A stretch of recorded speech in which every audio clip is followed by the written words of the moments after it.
வெற்றி நமதே. வெற்றியாளர்களுக்கு வணக்கம்.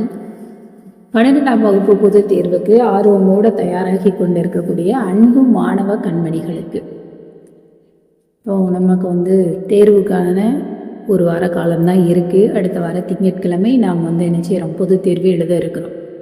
2ஆம் தேதி. அதில் புணர்ச்சி விதி கம்பல்சரியாக எப்போதுமே 2 மதிப்பெண் வினா என்ன செய்ய இடம்பெறும். ரொம்ப குறைவான புணர்ச்சி விதிகள் படித்தாலே, மொத்தமே 10 விதிகள் படித்தாலே நம்மளால் அத்தனை புணர்ச்சியையும் படித்து விடலாம். இந்த 10 விதிகள் படிப்பதற்கே நம்ம கஷ்டப்படுறது மட்டும்தான் என்னது, என்ன விதிலானா அடிப்படையாக நமக்கு தெரிஞ்சிருக்க வேண்டிய விதி உடல் மேல் உயிர் ஒன்றுவது இயல்பே, அது ஒரு விதி. அடுத்து உயிர்வரின் உட்குரல் மெய்விட்டு ஓடும், இது 2வது விதி. 3வது ஈ ஐ வழி எவ்வும், 3வது விதி. இயல்பினும் விதியினும் நின்ற உயிர் முன் கசதப மிகும். அடுத்ததாக ஈறுபோதல், முன்னின்ற மெய் தெரிதல், இனமிகள், தனி குறில் முன் ஒற்று உயிர் வரின் இரட்டும், பூப்பெயர் முன் இன மென்மையும் தோன்றும், மவ்வீறு ஒற்றழிந்து உயிர் ஈறு ஒப்பவும். இந்த 10 விதிகள் தான். இந்த 10 விதிகள் நம்முடைய பாடப்பகுதியில் உள்ள பாடத்தில் உள்ள வரிகளில் எது எதில் வருது அப்படின்னு நம்ம பார்க்கலாம். இப்போ பார்த்தீங்கன்னா உடல் மேல் உயிர் ஒன்றுவது இயல்பே அப்படிங்கிற இந்த ஒரு விதி மட்டும், இந்த ஒரு விதி வானமெல்லாம் உரனுடை புகழெனின், இந்த 3லேயும் வருது. இப்போ இந்த வானமெல்லாம் அப்படிங்கிறத நாம் வானம் கூட்டல் எல்லாம் அப்படின்னு பிரிக்கிறோம். இம் கூட்டல் ஏ ஒன்று சேர்ந்து வானமெல்லாம் அப்படின்னு வருது. அதான் உடல் மேல், உடல் அப்படின்னா இந்த மெய்யெழுத்து இம் இருக்குது இல்லையா, இந்த மெய்யெழுத்து. உயிர் இங்கே எல்லாம் அப்படின்ல உயிர் இருக்கா, இந்த உடல் மேல் உயிர் இயல்பாகவே உயிர்மை எழுத்துக்கள் பிறக்கிறது அதாவது இக்கு கூட்டல க அப்படி பிறக்குது இல்லையா, அதனால இயல்பாகவே இப்படி ஒன்றுவது இயல்பான ஒரு செய்தி தான். அதனால தான் உடல் மேல் உயிர் ஒன்றுவது இயல்பே அப்படின்னு குறிப்பிடப்படுது. அடுத்து பார்த்தீங்கன்னா உரன் உடைன்னு இருக்கு. உரன் கூட்டல் உடை, இப்போ இன்னும் ஊவும் ஒன்று சேரணும். இதுதான் இந்த உடல் மேல் இந்த உயிர் ஒன்றுவது இயல்பே. இந்த இன் கூட்டல் ஊ என்ன செய்யுது, நூ அப்படின்னு நமக்கு வருகிறது. அடுத்ததாக பார்த்தீங்க அப்படின்னா புகழ் கூட்டல் எனின் பிரிகிறது, புகழ் கூட்டல் எனின் அப்படின்னு வரணும். புகழ் இல் ஏ ரெண்டும் சேர்ந்து தான் லெனின் அப்படின்னு நமக்கு என்ன செய்யுது வருகிறது. இப்போ முதல்ல நம்ம புணர்ச்சி விதி எழுதும்போது என்ன செய்யணும் அப்படின்னு பார்த்தீங்கன்னா, நீங்கள் இந்த வார்த்தையை சரியாக பிரித்து எழுதணும். வானம் கூட்டல் எல்லாம் அப்படின்னு சரியான முறையில் இதை பிரித்து எழுதணும். அதற்கு 1 மதிப்பெண். அதற்கு அப்புறமா இந்த விதி எழுதணும். விதி எழுதுனா அதற்கு 1 மதிப்பெண், இரண்டும் சேர்த்து 2 மதிப்பெண் என்ன செய்யும் கிடைக்கும். அதே மாதிரி அடுத்து பார்த்தீங்க அப்படின்னா நம்முடைய பாடப்பகுதியில் இருக்கிறதுல உயிர் வரின் உட்குரல் மெய்விட்டோடும் அப்படிங்கிற ஒரு விதியும் உடல் மேல் உயிர் ஒன்றுவது இயல்பே இப்படிங்கிற இந்த 2 விதியும் சேர்ந்து வரக்கூடிய வார்த்தைகள் எதலானா இந்த 2 வார்த்தைகள். இப்போ பார்த்தீங்க அப்படின்னா இந்த இரட்டையர்கள் விதிகளில் இரட்டையர்கள்னு சில விதிகள் இருக்கு. என்னெல்லாம் பார்த்தீங்கன்னா, இந்த உயிர்வரின் உட்குரல் மெய்விட்டோடும் அப்படிங்கிற விதி வந்தாச்சுனாலே அதற்கு அடுத்ததாக உடல் மேல் உயிர் ஒன்றுவது இயல்பே அப்படிங்கிற விதி என்ன செஞ்சிடும் வந்துடும். அதற்கப்புறம் பார்த்தீங்கன்னா ஈ ஐ வழி எவ்வும் அப்படிங்கிற விதி வந்தாலும் அதற்கு அடுத்ததாக என்ன வரணும், உடல் மேல் உயிர் ஒன்றுவது இயல்பே அப்படின்னு வந்துடும். அடுத்ததை பார்த்தோம்னா தனி குறில் முன் ஒற்று உயிர் வரின் இரட்டும் அப்படிங்கிற விதி பார்த்தோம்னாலும் அதற்கு அடுத்தால உடல் மேல் உயிர் ஒன்றுவது இயல்பே அப்படிங்கிற விதி கூட சேர்ந்த அதுக்கு அடுத்த விதியா அதுதான் இருக்கும். சரி, இப்போ இதில் பார்த்துருவோம். உடல் மேல் உயிர் உயிர்வரின் உட்குரல் இப்போ இங்கே பிரிக்கிறது எப்படின்னா, ஆங்கு கூட்டல் அவற்றுள் இப்படிதான் பிரிப்போம். இங்கே கூ இருக்கு, இந்த இடத்துல மெய் இருந்துச்சுன்னா அந்த மெய் இயல்பாகவே உயிரோட சேர்ந்துடும். ஆனால் இங்கே கூ இருக்கு, இந்த கூவை நம்ம எப்படி பிரிப்போம்னா இக்கு கூட்டல் ஊ அப்படின்னு பிரிப்போம். அப்போ இக்கு கூட்டல் ஊனா உயிர் வரின்னா, வரின்னு வந்தாலே நம்ம அதை வந்து எதில் பார்க்கணும் அப்படின்னா வருமொழியில் பார்க்கணும். வருமொழியில் பார்க்கணும். நிலைமொழி வருமொழின்னு ரெண்டு இருக்குது. நிலைமொழி வந்து என்னென்னா இந்த கூட்டல் குறிக்கு முன்பு இருக்கிறது நிலைமொழி, அதற்கு பின்பாக வரக்கூடியது வருமொழி. அதனால் வரின் அப்படின்னு வந்தாச்சுனாலே அது வந்து எங்கே இருக்கணும், வருமொழியில் இருக்கணும். இப்போ உயிர் வரின் வருமொழியில் உயிர் வரின் உக்குரல் மெய் விட்டு ஓடும் அப்படின்னா இந்த உக்குரல் மெய்யை விட்டு போயிடும். அப்போ இங்கே நமக்கு என்ன இருக்கும், அடுத்தால ஆங் கூட்டல் அவற்றுள் அப்படின்னு இருக்கும். அப்போ இப்போ இங்கே இக்கு மெய் எழுத்து இருக்கு, இங்கே உயிர் எழுத்து இருக்கு. அப்போ உயிர் வரின் உடல் மேல் உயிர் வந்து ஒன்றுவது இயல்பே அப்படிங்கிற விதி வந்துடும். அடுத்தது பார்த்தீங்கன்னா இயைவது, இயைவது கூட்டல் ஆயினும். இதில் இதே மாதிரி தான் இங்கே உயிர் வரின் உக்குரல் மெய்விட்டோடும், இத்து கூட்டல் ஊ, இந்த ஊ போயிடும், இத்து இருக்கும். அதுக்கப்புறமா இத்துவும் ரெண்டு சேர்த்து தா வரணும். அதற்கான விதி தான் உடல் மேல் உயிர் வந்து ஒன்றுவது இயல்பே. இப்போ நம்ம பார்க்குறது என்ன அப்படின்னா உடல் மேல் உயிர் வந்து ஒன்றுவது இயல்பே.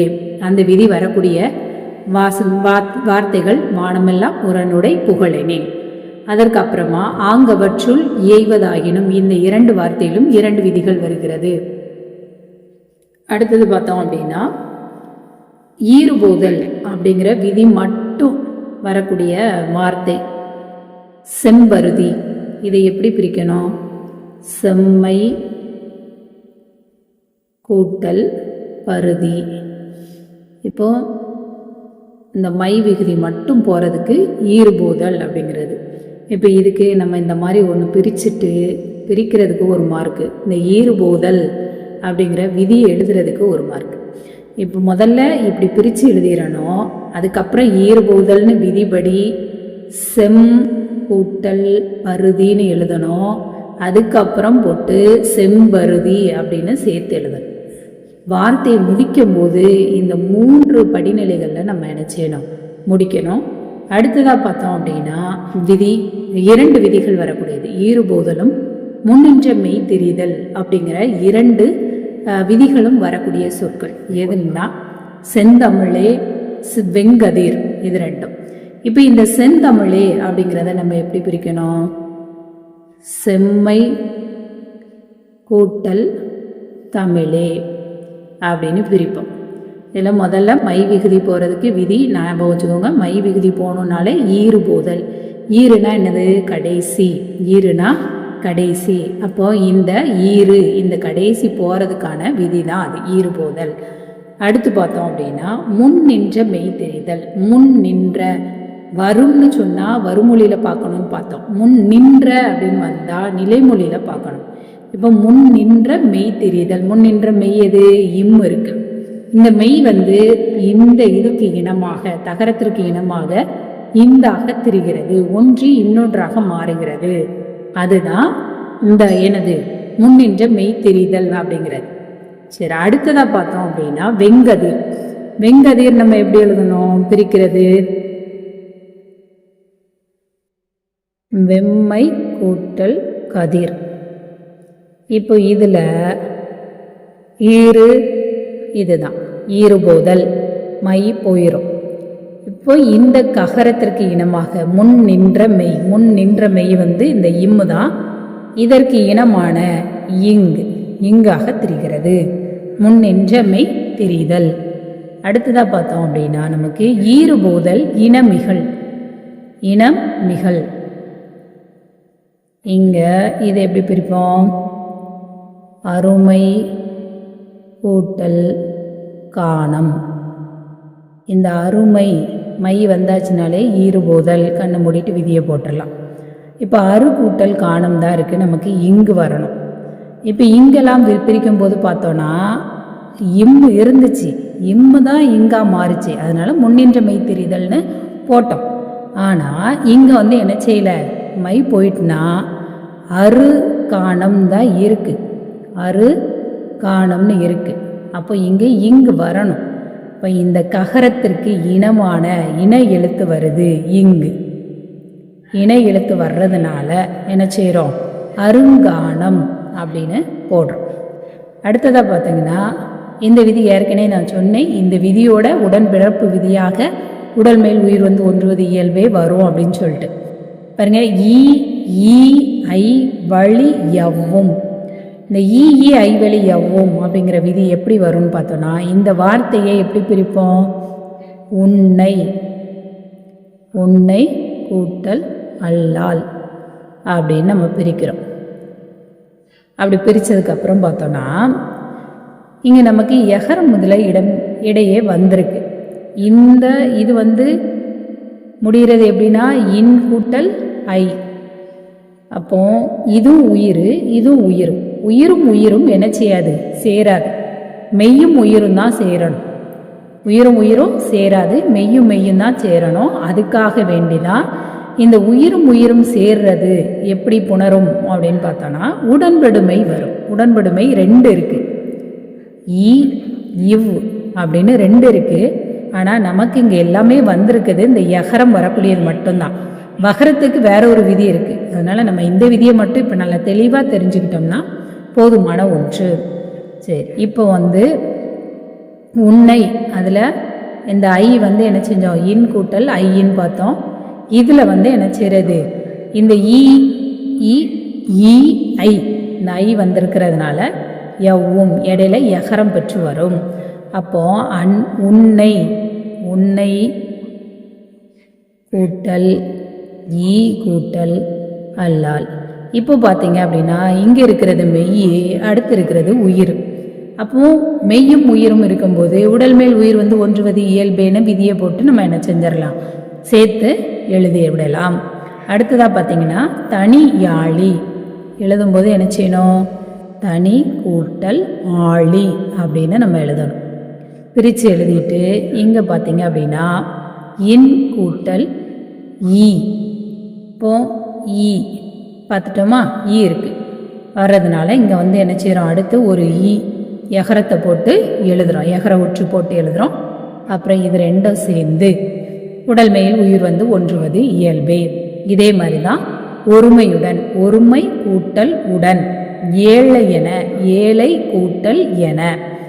அப்போ இந்த 2 விதிகள் தெரிஞ்சு கொண்டோம் அப்படின்னா நம்மளால் 4 வார்த்தையை பிரித்து என்ன செய்ய முடியும், எழுத முடியும்.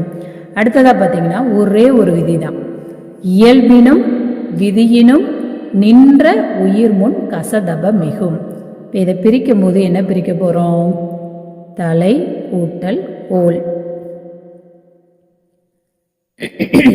இயல்பினும் இது இயல்பாகவே உயிர் தான் நிற்கிறது, இல் கூட்டல் ஐ இயல்பாகவே உயிர் தான் இருக்குது. நின்ற உயிர் முன் கசதப, இது க ச த ப இந்த 4 எழுத்துக்களில் வார்த்தை வரும்சீரில் வருமொழியில் முதல்ல தொடங்குச்சு அப்படின்னா அங்கே வந்து என்ன செய்யும், அந்த எழுத்து மிகுந்து வரும், அந்த வல்லினம் மிகுந்து வரும். அதுதான் இந்த விதி. இதில் ஒரே ஒரு சொல் தான் நமக்கு இந்த தனி விதி மட்டும் வர மாதிரி, இதே விதி வரக்கூடிய இன்னொரு சொல்லும் இருக்குது. அந்த ஒரு விதி மட்டும் வர்ற மாதிரி இந்த தலைக்கோள் அப்படிங்கிறது இருக்குது. அடுத்து பார்த்தீங்கன்னா இதே விதி வர்ற மாதிரி இந்த புதுப்பெயல் அப்படிங்கிறது, புதுப்பெயல்ங்கிறது இருக்குது. இதை பிரிக்கும் போது எப்படி பிரிப்போம்னா புதுமை கூட்டல் பெயல் அப்படின்னு பிரிப்போம். இதில் இந்த மை இருக்கிறதுனால ஈறுபோதல் ஒன்று சேர்ந்து வரும். அதுக்கப்புறமா அந்த இப்பு வர்றதுக்கு இயல்பினும் விதியினும் நின்ற உயிர் முன் கசதப மிகும் அப்படிங்கிற விதி. அடுத்து இனநிறை, இது பாடத்திலே இடம்பெற்றிருக்கு. அதனால இதுவும் ஒரே ஒரு விதி தான். மவ்வீறு ஒற்று அழிந்து உயிர் ஈறு ஒப்பவும். இனநிறை எப்படி பிரிப்போம், இனம் கூட்டல் நிறை. இப்போ இதோட இறுதியில் என்ன இருக்கு, மகர ஈறு, அதான் மவ்வீறு. ஈறுனா கடைசி, ஈறுனா என்னது, கடைசி, ஈறு கடைசி, அதை ஞாபகத்தில் வச்சுக்கணும். அப்போ மவ்வீறு ஒற்று, ஒற்றுனா புள்ளி வச்ச எழுத்து. மவ்வீறு ஒற்று அழிந்து, ஒற்று அழிந்துனா இது கெட்டு போச்சு. அதுக்கப்புறம் உயிர் ஈறு ஒப்பவும், உயிர் ஈறுனா இது பாருங்க, இன் கூட்டல் அ அதான் ந. அப்போ இது உயிர் ஈறு, ஒப்பவும் ஒன்றா 2 ஒன்றா சேர்ந்துடுறது. இதுதான் இந்த விதி. அடுத்து பார்த்தீங்கன்னா தனி குரில் முன் ஒற்று உயிர் வரின் இரட்டும். தனி குறிலுக்கு முன்னாடி இப்போ இதில் பாருங்க, உள் கூட்டல் ஒன்று. இதை சேர்க்கும்போது பார்த்தோன்னா நமக்கு நேரடியாக இப்படி ஒரு விதி வரும். இங்கே புள்ளி வச்ச எழுத்து மெய்யெழுத்து இருக்குது, இங்கே உயிரெழுத்து இருக்குது. இதை பிரித்தோம்னா உளொன்று அப்படின்னு வரும். உள்ளொன்றுன்னு வராது, உளன்று அப்படின்னு வரும். அப்போ உளன்று அப்படின்னு வரும்போது அது தவறு. இப்போ நமக்கு சரியாக எப்படி வரணும்? உள்ளொன்று அப்படின்னு வரணும். அப்போ இதுக்கு தான் என்ன செய்கிறோம் அப்படின்னா இந்த விதியை என்ன விதி? உள் கூட்டல் ஒன்று தனிக்குறில். தனிக்குறில்னா இதுதான். தனிக்குறில் முன் ஒற்று. ஒற்றுனா புள்ளி வச்ச எழுத்துன்னு ஏற்கனவே பார்த்தோம். ஒற்று உயிர் வரின், இந்த உயிர் வந்திருக்கா, உயிர் வரின் இரட்டும். அப்போ இந்த விதியின் அடிப்படையில் உள் கூட ஒரு இல் அங்கே என்ன செய்யும்? வரும். அப்படி வரும்போது அடுத்து என்ன செஞ்சிடும்? இந்த மெய்யும் இந்த உயிரும் சேர்ந்து உடல் மேல் உயிர் ஒன்றுவது இயல்பே அப்படின்னு என்ன செஞ்சிடும்? வந்துடும். அடுத்ததாக பார்த்தீங்கன்னா முன்னுடை. முன்னுடையும் அதே மாதிரி தான். முன் கூட்டல் உடைன்னு வரும். இதை அப்படியே எழுதணும்னா முன்னுடைன்னு வரும். இது தவறான பிரிப்பு முறை. அதனால தான் இங்கே தனிக்குறில் முன், தனிக்குறில் இந்த மூ தனிக்குறில் முன் ஒற்று. ஒற்றுனா இந்த புள்ளி வச்ச எழுத்து. அதற்கப்புறம் உயிர் வரின். தனிக்குறில் முன் ஒற்று உயிர் வரின் இரட்டும். அப்போ இங்கே என்ன செய்து? முன் கூட்டல் உடை. இந்த இன்னும் ஊவும் சேர்றது உடல் மேல் உயிர் ஒன்றுவது இயல்பே அப்படிங்கிற விதி. அடுத்தது பார்த்தோன்னா இந்த ஒரே ஒரு தான். பூ பெயர் முன் இன மென்மையும் தோன்றும். பூ பெயருக்கு முன்னாடி இன எழுத்தும் அதற்கு இனமான மெல்லின எழுத்தும் தோன்றும். இப்போ இங்க பூ கூட்டல் பாவாய் அப்படின்னு இருக்கத இந்த இன மென்மையும் தோன்றும்னு மெல்லெழுத்து என்ன செய்கிறோம்? போட்டு எழுதுகிறோம். இவ்வளோதான். இப்போது நம்ம கட்டாயமாக அடிக்கடி வரக்கூடியது அப்படின்னு பார்த்தோன்னா இந்த இயல்பினும் நிதியினும் நின்று உயிர் முன் கசதபம் மிகவும் கட்டாயம் படிச்சுக்க வேண்டிய ஒன்று.